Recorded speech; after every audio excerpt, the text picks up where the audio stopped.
ನಿಮ್ಮ ಜನ್ಮ ದಿನಾಂಕ 7/16/25 ಆಗಿದೆಯೇ? ಆಗಿದ್ದರೆ ಈ ವಿಡಿಯೋ ನಿಮಗೋಸ್ಕರ. ಸ್ನೇಹಿತರೆ ನಮಸ್ಕಾರ. RV ನಿಮ್ರೋ ವಾಸ್ತು ಚಾನಲ್ಗೆ ಸ್ವಾಗತ.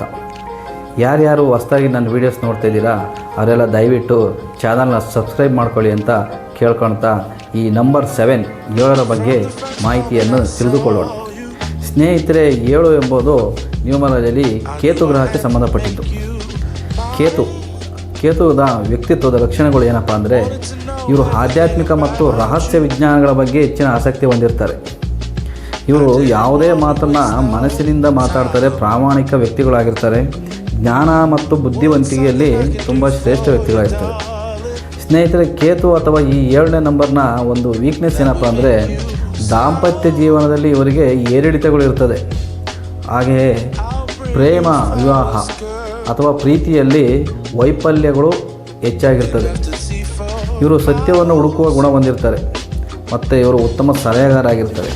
ಸ್ನೇಹಿತರೆ, ಕೇತುವಿನ ಒಂದು ವಿಶೇಷತೆ ಏನಪ್ಪ ಅಂದರೆ, ಈ ಕೇತು ಈ ರಾಹು ತಲೆಯ ಭಾಗ ಆದರೆ, ಈ ಕೇತು ಎಂಬುದು ದೇಹದ ಕೆಳಭಾಗ ಆಗಿರುತ್ತದೆ.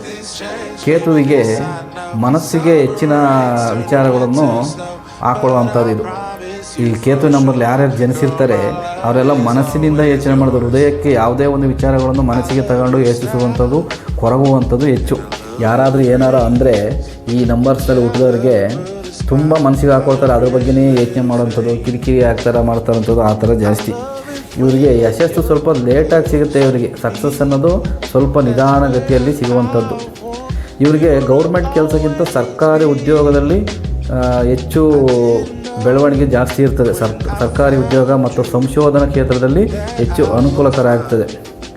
ಇವರಿಗೆ ಸರ್ಕಾರಿ ಉದ್ಯೋಗದಲ್ಲಿ ಅಷ್ಟೊಂದು ಸಿಗಲ್ಲ. ಪ್ರೈವೇಟ್ ಉದ್ಯೋಗ ಸ್ನೇಹಿತರೆ, 7ನೇ ತಾರೀಕು 16/25ನೇ ತಾರೀಕು ಯಾರು ಜನಿಸಿರ್ತಾರೆ ಇವರಿಗೆ ಸರ್ಕಾರಿ ಉದ್ಯೋಗಕ್ಕಿಂತ ಖಾಸಗಿ ಉದ್ಯಮದಲ್ಲಿ ಹೆಚ್ಚಿಗೆ ಯಶಸ್ಸು ಸಿಗುತ್ತದೆ. ಖಾಸಗಿ ಕ್ಷೇತ್ರದಲ್ಲಿ ಉತ್ತಮ ಅವಕಾಶಗಳು ದೊರೆಯುತ್ತದೆ. ಸಂಶೋಧನಾ ಕ್ಷೇತ್ರಗಳು ಹೆಚ್ಚು ಅನುಕೂಲಕರ ಆಗಿರ್ತದೆ. ಇವರು ಯಾವಾಗಲೂ ಸದಾ ಹೊಸದನ್ನು ಕಲಿಯುವಂಥದ್ದು, ಹೊಸದಾಗಿ ಬೆಳವಣಿಗೆ ಅಂತ ಮಾಡೋದ್ರಲ್ಲಿ ಆಸಕ್ತಿ ಜಾಸ್ತಿ ಇರ್ತದೆ. ಇವರು ಉತ್ತಮವಾಗಿ ಜ್ಯೋತಿಷಿಗಳಾಗಿರ್ತಾರೆ, ಕವಿಗಳಾಗಿರ್ತಾರೆ, ಬರಹಗಾರರಾಗಿರ್ತಾರೆ. ಸಮಾಜದೊಂದಿಗೆ ಬೆರೆಯುವ ಗುಣ ಹೆಚ್ಚೊಂದಾಗಿರ್ತದೆ. ಈ 7ನೇ ತಾರೀಕು 16/25ನೇ ತಾರೀಕು ಯಾರು ಜನಿಸಿರ್ತಾರೆ ಇವರು ತಾಯಿಯೊಂದಿಗೆ ಸ್ವಲ್ಪ ಹೆಚ್ಚಿನ ಬಾಂಧವ್ಯ ಇರ್ತದೆ. ಇವರು ಕೆಲಸ ಮಾಡುವಂಥ ಪ್ರೈವೇಟ್ ಕಂಪ್ನಿಗಳಿಗೆ ತುಂಬ ಉತ್ತಮವಾದ ಮೌಲ್ಯವನ್ನು ಕೊಡ್ತಿರ್ತಾರೆ. ಸ್ನೇಹಿತರೆ, ಇವರು ಆರೋಗ್ಯ ಬಗ್ಗೆ ತಿಳ್ಕೊಳ್ಳೋದಾದರೆ ಇವರಿಗೆ ಕಣ್ಣಿಗೆ ಸಂಬಂಧಪಟ್ಟ ಕಾಯಿಲೆಗಳು, ಕಣ್ಣಿನ ಕೆಳಗಡೆ ಕಪ್ಪು ಕಲೆಗಳು ಕಾಣಿಸುವಂಥದ್ದು, ತಲೆನೋವು, ರಕ್ತ ಸಂಬಂಧಿತ ಸಮಸ್ಯೆಗಳು ಹೆಚ್ಚಾಗಿರ್ತದೆ. ಇವರಿಗೆ ನೆನಪಿನ ಶಕ್ತಿ ಮತ್ತು ಮಾನಸಿಕ ಸಮಸ್ಯೆಗಳು ಉಂಟಾಗುವ ಸಾಧ್ಯತೆ ಹೆಚ್ಚಿರ್ತದೆ 50 ವರ್ಷದ ನಂತರ ಮತ್ತು ಚರ್ಮಕ್ಕೆ ಸಂಬಂಧಪಟ್ಟ ಕಾಯಿಲೆಗಳು ಹೆಚ್ಚಾಗಿರ್ತದೆ. ಇವರಿಗೆ ಸಲಹೆಗಳು ಅಂದರೆ ಸ್ನೇಹಿತರೆ, 50 ವರ್ಷದ ನಂತರ ಆರೋಗ್ಯದ ಬಗ್ಗೆ ಹೆಚ್ಚಿನ ಕಾಳಜಿ ವಹಿಸಬೇಕು. ಯಾವುದೇ ಮಾತನ್ನು ಮಾತನಾಡುವ ಮುಂಚೆ ಯೋಚಿಸಿ ಮಾತನಾಡಬೇಕು. ಶಾಂತ ಮತ್ತು ಜಾಗೃತ ಸ್ವಭಾವದಲ್ಲಿದ್ದರೆ ತುಂಬ ಒಳ್ಳೆಯದು. ಇವರಿಗೆ ಪರಿಹಾರ ಏನಪ್ಪ ಅಂದರೆ, ನಿಯಮಿತವಾಗಿ ಸೇಬಿನ ರಸವನ್ನು ಸೇವಿಸಬೇಕು. ಜನವರಿ, ಫೆಬ್ರವರಿ, ಜೂನ್ ಮತ್ತು ಆಗಸ್ಟ್ ತಿಂಗಳಲ್ಲಿ ಆರೋಗ್ಯದ ಬಗ್ಗೆ ಹೆಚ್ಚಿನ ಕಾಳಜಿ ವಹಿಸಬೇಕು.